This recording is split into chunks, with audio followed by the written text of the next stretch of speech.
Vou falar sobre Estado absolutista e Estado liberal. O que é e quando surgiu o Estado absolutista? Estado absolutista é um modelo de governo em que todo o poder e autoridade estão concentrados na mão do rei, como criação, execução e julgamento das leis. O Estado absolutista surgiu no início da Idade Moderna, por volta do século XIV, época em que também estava acontecendo o declínio do feudalismo e o advento do Renascimento na Europa. Foi um momento de profundas transformações no mundo ocidental, com a formação dos Estados nacionais, expansão marítima, reforma religiosa e enorme avanço tecnológico. O Estado moderno pôs fim ao período medieval, quando o governo era exercido por senhores feudais, após um longo processo de desintegração dos feudos, movido por revoltas camponesas no cenário de surgimento e expansão das cidades. Agora eu vou falar sobre o que é e quando surgiu o Estado liberal. O Estado liberal pode ser considerado de uma perspectiva história-sociológica, como aquele que sucedeu o Estado absolutista, enquanto esse se caracterizou geralmente por uma relação autoritária entre a classe governante e o povo. O liberalismo, por outro lado, pregou a dissociação entre o Estado e a economia.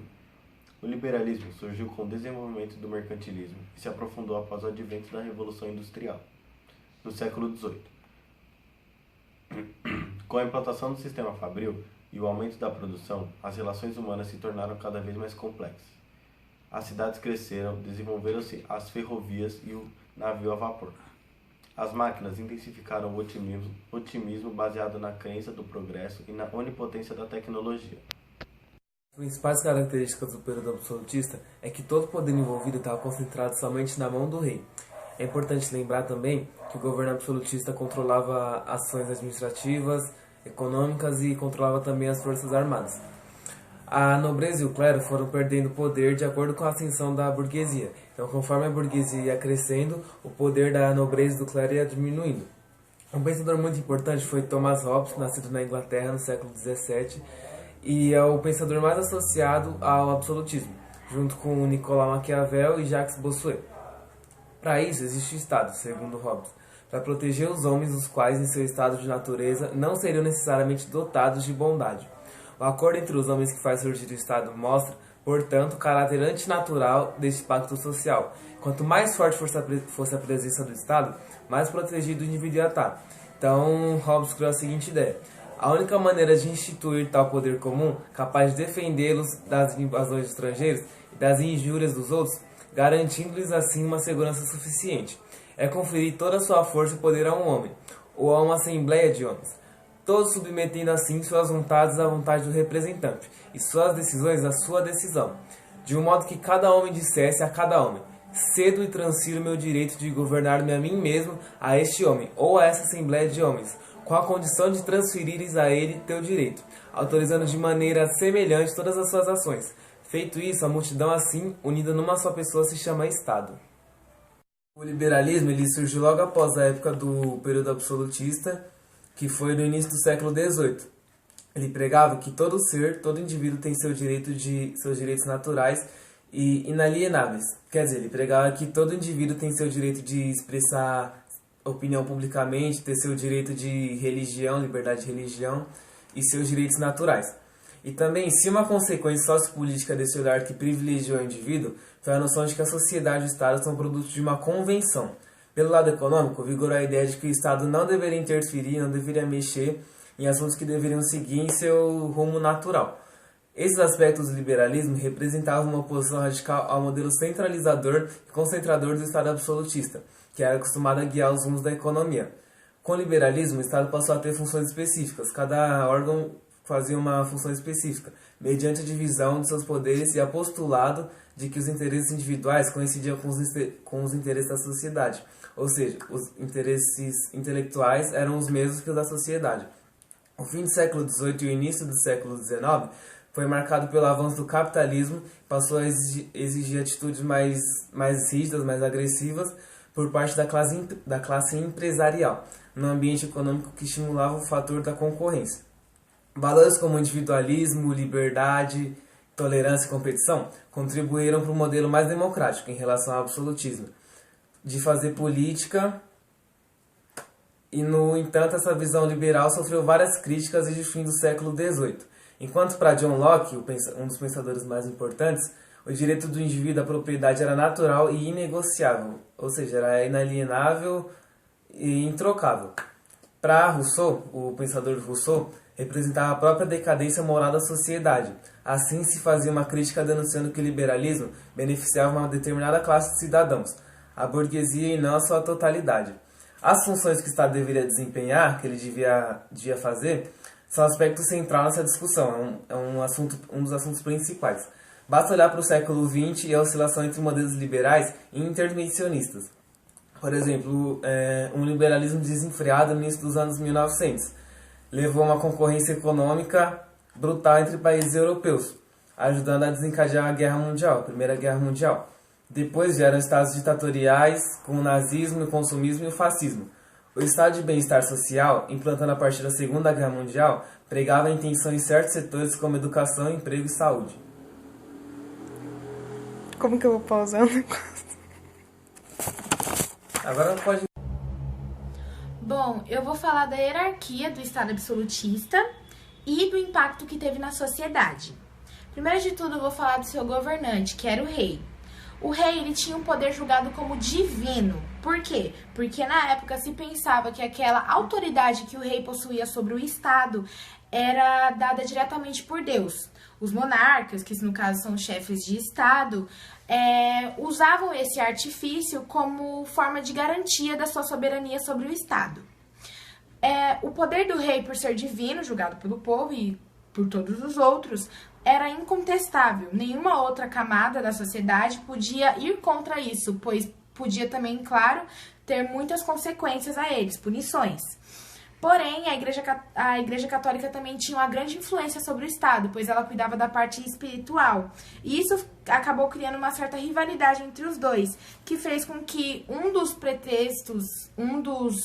objetivos, entre aspas, era acabar com a Igreja Católica. Não acabar em si, mas diminuir o seu poder sobre o Estado. Também tem as classes sociais do Estado absolutista, que era no topo, claro, o clero, que era composto pelos bispos, os arcebispos e os cardeais. O clero, eles cuidavam das terras da Igreja Católica. E, claro, recolhiam dinheiro dos fiéis. Era uma certa forma de imposto até. Tinha a nobreza, no caso, era a segunda camada, sim, que eles viviam da mão de obra de trabalhadores, de camponeses. E a maior parte da população, que era a terceira parte dessa pirâmide social, era composta por camponeses, por trabalhadores assalariados e por artesãos. As duas primeiras camadas, que era o clero e a nobreza, possuíam mais privilégios, ou seja, aliás, possuíam privilégios que os da terceira camada não possuíam. Eles não tinham direito a, por exemplo, opinar sobre as regras de Estado, enquanto os cleros e a nobreza tinham privilégios como, por exemplo, não pagar impostos. Por isso, o poder absolutista, o Estado absolutista, foi dado não como algo muito rígido, como, por exemplo, o nazismo, mas sim como algo injusto, pois as duas primeiras camadas tinham coisas que a terceira nunca podia imaginar. Era uma hierarquia completamente injusta para com todos. Apesar que alguns possuíam mais privilégios, ainda assim tinham aqueles que desacreditavam e que iam contra o Estado. Que naquela época também houve muitas coisas, como, por exemplo, prisões, por ir contra a vontade do rei. É claro, o rei, ele tinha, por ele ter esse poder absoluto, essa divindade dada por Deus, entre aspas, ele abusava disso. Mesmo que era uma lei já dita, feita para que os da terceira camada não tivessem tanta opinião assim no Estado, fez com que o rei também dava a eles como uma posição de ratos, entre aspas. O rei era mais próximo das duas primeiras camadas, pois digamos que era a parte que mais paparicava ele, que era completamente de acordo. Então as prisões, as punições eram dadas completamente apenas para a terceira camada, que no caso era de pessoas mais pobres, dos camponeses, dos burgueses e dos artesãos. Por isso que era dado como um Estado totalmente, como que eu posso falar? Completamente injusto.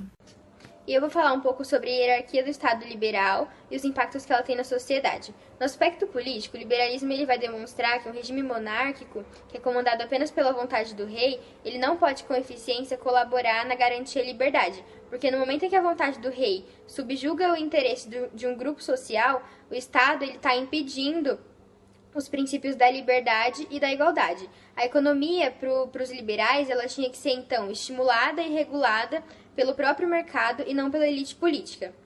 Dessa forma, o governo ele tinha que agir sempre representando a vontade da maioria, somente pela via democrática, que era o voto. E o Estado ele tinha que funcionar como representante dos interesses coletivos. O liberalismo ele defendia também o direito à propriedade e livre comércio. O trabalho ele era para eles como uma manifestação do esforço humano na busca da sobrevivência. E todo mundo que trabalhava assim, eles tinham direito de posse sobre qualquer coisa que era obtida pelo fruto das suas ações. O Estado ele não podia interferir na economia no Estado liberal. Porque, segundo os liberais, na medida em que o Estado impedisse ou limitasse algum meio de produção de riqueza, a prosperidade da sociedade ela estaria sendo ameaçada ou ela estaria destinada apenas a alguns setores restritos, levando assim à desigualdade. Agora eu vou falar dos pontos positivos e negativos do Estado absolutista. Entre as necessidades da época, foi ele quem possibilitou o surgimento de estados nacionais sem a grande centralização de poder e com uma hierarquia muito bem organizada. Em relação à economia, nós podemos citar que o absolutismo permitiu o crescimento da burguesia, fazendo assim com que ele tivesse uma consequência depois, que foi o Renascimento, que sumiu depois de cerca de 200 anos. Esses são os pontos positivos. Os pontos negativos, nós podemos citar que o absolutismo, como eu posso dizer, colocava muito poder no rei e na burguesia. E esse poder absoluto neles atrapalhava a organização feudal, que quem estava na pirâmide no nível mais baixo era quem produzia riqueza para uma minoria, ou seja, muitos trabalhavam e poucos se beneficiavam. Dessa forma, a liberdade ou pensamento de pensamento ou ação foi totalmente restrita ou proibida para a sociedade. Isso criava uma paralisia social que só beneficiava os nobres. Essas coisas e a igreja sufocaram qualquer questionamento sobre o rei, pois se ele tinha aquele poder, foi Deus quem deu e ninguém poderia mudar aquilo, então não havia espaço para ideias de justiça social. Era um estado que muitos trabalhavam e poucos colhiam, ou seja, muitos trabalhavam e poucos se beneficiavam. Existiam impostos abusivos, restrição à liberdade pessoal e de pensamento, e também era uma sociedade estamental com pouco ou até nenhuma mobilidade social e submissa aos dogmas da igreja. O liberalismo também tem os seus pontos positivos e negativos. Entre eles nós podemos citar os positivos: a transparência, a defesa dos direitos individuais e civis, especialmente o direito da propriedade e da vida. Era um governo baseado nos livres consentimentos da sociedade, por votos livres e igualdade de lei e direitos para todos os cidadãos. Nos negativos, podemos citar uma relação de desumanização com o liberalismo. Ele excluiu algumas etnias dessa humanidade que ele tanto prezava. Ele prezava o máximo de liberdade para uma certa etnia e para outras não.